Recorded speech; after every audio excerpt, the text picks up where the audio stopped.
Bismillahirrahmanirrahim. Tanbih ini dari Syekh almarhum Syekh Abdullah Mubarak bin Muhammad radhiyallahu anhu yang bersemayam di batakan surya layak kezambaran Rahmaniyah. Sabda beliau khususnya kepada segenap murid pria maupun wanita, tua maupun muda, semoga ada dalam kebahagiaan. Dikarunia Allah Subhanahu wa taala kebahagiaan yang kekal dan abadi. Dan semoga tak akan timbul keretakan dalam lingkungan kita semua.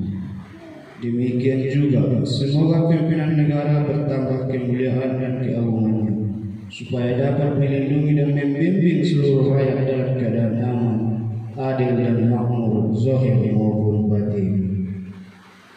Sesungguhnya kami tempat orang bertanya tentang Thariqah Qadiriyah Naqsyabandiyah, mengaturkan dengan tulus ikhlas berwasiat kepada segenap murid-murid, berhati-hatilah dalam segala hal, jangan sampai berbuat yang bertentangan dengan peraturan agama maupun negara.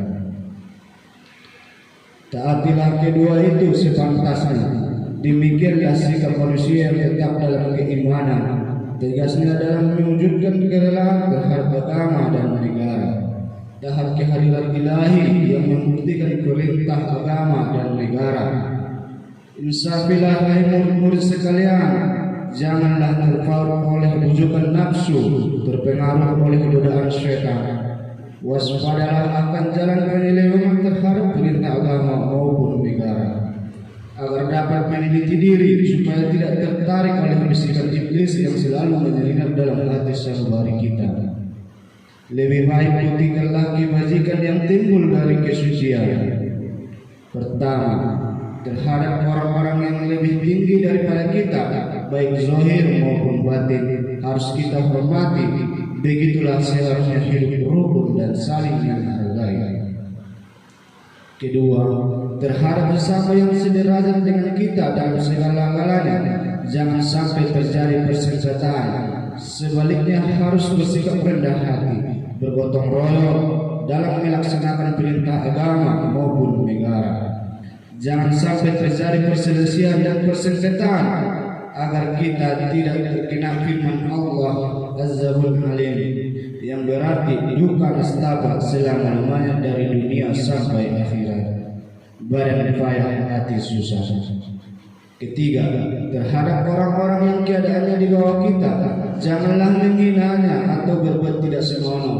Bersikaplah angkuh, sebaliknya harus belas kasihan dengan kesadaran agar mereka merasa senang dan bergembira hatinya. Jangan sampai merasa takut dan liar, baik dan tersayat hatinya. Sebaliknya harus tuntun dan dibimbing dengan nasihat yang lemah lembut yang akan memberi keinsafan dalam menapaki jalan kebajikan. Keempat, terhadap fakir miskin harus kasih sayang, ramah tamah serta bermanis budi, bersikap dermawan, mencerminkan bahwa hati kita sadar. Coba rasakan diri kita pribadi, betapa pedihnya jika dalam keadaan kekurangan.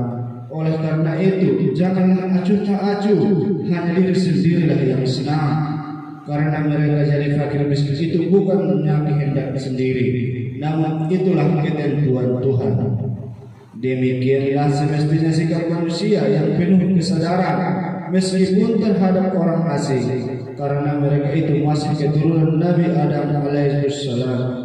Juga mengingat ayat 70 surat Isra yang artinya, sangatlah kami muliakan keturunan Adam, dan kami sebarkan mereka di darat maupun di lautan, dan kami beri kepada mereka rezeki yang baik-baik, dan kami utamakan mereka lebih utama dari makhluk lainnya.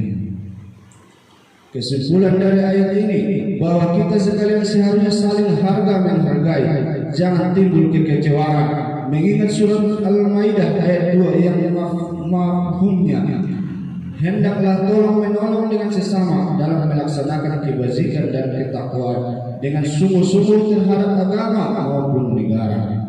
Sebaliknya janganlah tolong menolong dalam berbuat dosa dan bermusuhan terhadap perintah agama maupun negara. Adapun soal keagamaan itu terserah agamanya masing-masing. Mengingat surah Al-Kafirun ayat 6, agamamu untuk kamu, agamaku untuk aku. Maksudnya jangan terjadi perselisihan.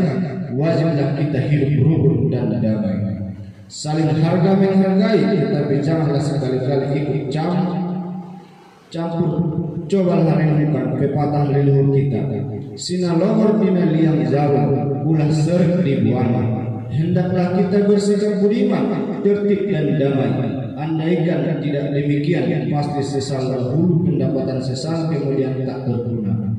Karena yang menyebabkan penderitaan diri pribadi itu adalah akibat dari amal perbuatan diri sendiri.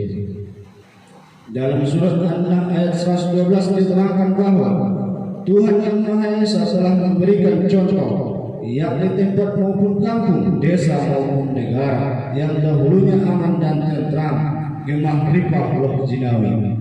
Namun penduduknya, penghuninya mengingkari nikmat-nikmat Allah, maka lalu berkecamuklah bencana kelaparan, penderitaan, ketakutan dan sebagainya yang disebabkan sikap dan perbuatan mereka sendiri. Dengan demikian, hendaklah segenap murid bertindak hati-hati dan teliti, apik tilik janji pamili dalam segala jalan yang ditempuh, guna kebaikan zahir batin, dunia maupun akhirat, supaya hati tenteram, jasad nyaman, jangan sekali-kali timbul persengketaan. Tidak lain tujuannya, budi utama jasmani sempurna, jabur berbeda.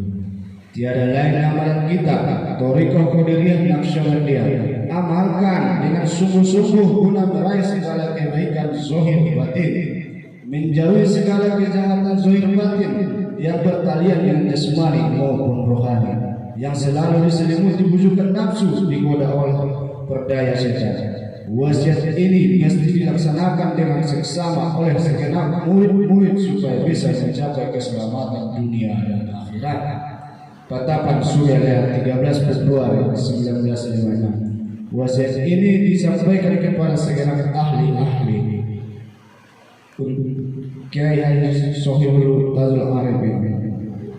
Untuk negara, jangan membenci ulama yang sejaman, jangan menyalahkan pengajaran orang lain, jangan memeriksa murid orang lain, jangan meninggalkan tempat jika tersinggung, harus menyayangi orang yang bermisi kepadamu.